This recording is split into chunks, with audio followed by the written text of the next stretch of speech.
S কেদা আছে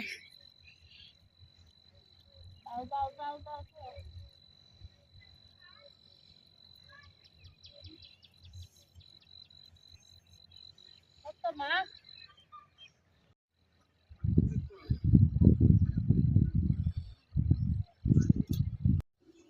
ওর নাই আর ওটা খাচ্ছে না ওর লাগবে না ভালো লাগে না এটা রেডি করবি আসলা এই তো দিক দিলাম আমার খারাপ হয়ে পাঁচ টাকা হ্যাঁ